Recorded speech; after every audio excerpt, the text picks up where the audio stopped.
ಒಂದು ಸತಿ ಈ ಥರ ಪಲ್ಯ ಮಾಡ್ಕೊಂಡು ತಿಂದು ನೋಡಿ, ಬ್ಲಡ್ ರಿಕವರಿ ಆಗುತ್ತೆ. ಬ್ಲಡ್ ಇಲ್ಲಾಂದ್ರಿಗೆ ಚೆನ್ನಾಗಿ ಬ್ಲಡ್ ಬರುತ್ತೆ. ಸೊ ಬೀಟ್ರೂಟ್ ಪಲ್ಯ ತಿನ್ನೋದ್ರಿಂದ ತುಂಬ ಉಪಯೋಗ ಇದೆ. ನೀವು ಇದನ್ನು ಮಾಡ್ಕೊಂಡು ತಿನ್ನೋದು ತುಂಬ ಈಸಿ ಕೂಡ. ಬ್ಲಡ್ ಇಲ್ಲಾಂದ್ರೆ ಬೇಗ ರಿಕವರಿ ಆಗುತ್ತೆ. ನೋಡಿ, ಮೊದಲಿಗೆ ಬೀಟ್ರೂಟ್ನ ತೊಳ್ಕೊಳ್ಳೋಣ ಚೆನ್ನಾಗಿ. ಮಣ್ಣೆಲ್ಲ ಹತ್ತಿರುತ್ತೆ ಅದಕ್ಕೆ. ಚೆನ್ನಾಗಿ ತೊಳ್ಕೊಂಡಾದ್ಮೇಲೆ ನೋಡಿ ಈ ಥರ ಎಲ್ಲ ಒರೆಸಿ ತೊಳ್ಕೊಬೇಕು, ಮಣ್ಣಿರುತ್ತೆ ಅದರಲ್ಲಿ. ಸೊ ಅದನ್ನು ಮೇಲ್ಗಡೆ ಇರೋದನ್ನ ಚಾಕಿಂದ ಕಟ್ ಮಾಡ್ಕೊಳ್ಳೋಣ. ಎಲ್ಲನೂ ಸಿಪ್ಪೆನ ಬಿಡಿಸ್ಕೋಬೇಕದು. ನೋಡಿ, ಬಿಡಿಸ್ಕೊಂಡಾದ್ಮೇಲೆ ಮತ್ತೆ ಜೊತೆಗೆ ತೊಳ್ಕೊಳ್ಳೋಣ. ನೋಡಿ ಈ ಥರ ತೊಳೆದಿಟ್ಕೊಂಡಿದ್ದೀನಿ ನಾನು ಎಲ್ಲನೂ. ಸೊ ಈಗ ತುರಿಯೋದಿದೆಯಲ್ವ, ತುರಿಯೋದ್ರಲ್ಲೇ ತುರ್ಕೊಳ್ಳೋಣ ಚೆನ್ನಾಗಿ ಸಣ್ಣಗೆ. ನೋಡಿ ಈ ಥರ ತುರ್ಕೋಬೇಕು.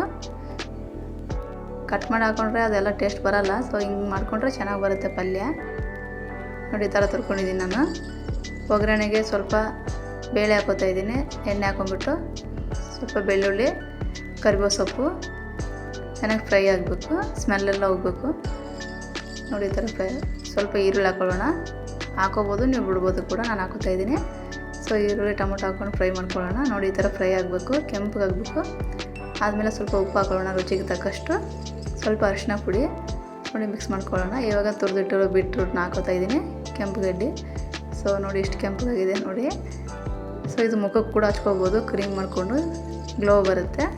ಇದು ತಿನ್ನೋದ್ರಿಂದ ಬಾಡಿಯಲ್ಲಿ ಬ್ಲಡ್ ಕಮ್ಮಿ ಆದರೆ ರಿಕವರಿ ಆಗೋ ಚಾನ್ಸ್ ತುಂಬ ಜಾಸ್ತಿ ಇದೆ. ಸ್ವಲ್ಪ ಖಾರ ಹಾಕೊಳ್ಳೋಣ. ನೋಡಿ ಇದಕ್ಕೆ ಮಿಕ್ಸ್ ಮಾಡ್ಕೋಬೇಕು. ನೀರು ಹಾಕೋ ಅವಶ್ಯಕತೆ ಇಲ್ಲ ಅನ್ಕೋತೀನಿ. ಸ್ವಲ್ಪ ಹಾಕ್ಕೊಳ್ಳಿ ನಿಮ್ಗೆ ಬೇಕಾದರೆ, ಯಾಕಂದರೆ ಖಾರ ಎಲ್ಲ ಹಾಕಿರ್ತೀವಲ್ವ, ಸ್ವಲ್ಪ ಕುದೀಲಿ ಅಂತ ಹಾಕೋಬೇಕು. ನೋಡಿ ಇದು ಪೂರ್ತಿಯಾಗಿ ಚೆನ್ನಾಗಿ ಈ ಥರ ಮಿಕ್ಸ್ ಮಾಡ್ಕೊಳ್ಳೋಣ. ಸಾಕು ನೀರಿಷ್ಟೇ. ಒಂದು 2 ನಿಮಿಷ ಕುದಿಸ್ಕೊಳ್ಳೋಣ. ಇದು ಚಪಾತಿಯಲ್ಲಿ, ಅನ್ನದಲ್ಲಿ ಚೆನ್ನಾಗಿರುತ್ತೆ. ನಾನು ಇದಕ್ಕೆ ಸ್ವಲ್ಪ ಕೊತ್ತಂಬರಿ ಸೊಪ್ಪು ಹಾಕೋತಾಯಿದ್ದೀನಿ.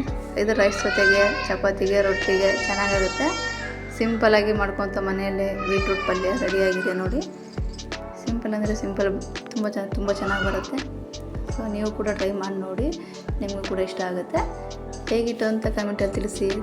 ಏನಾದ್ರು ಮಿಸ್ಟೇಕ್ ಆದರೆ ಕ್ಷಮಿಸಿ. Thank you.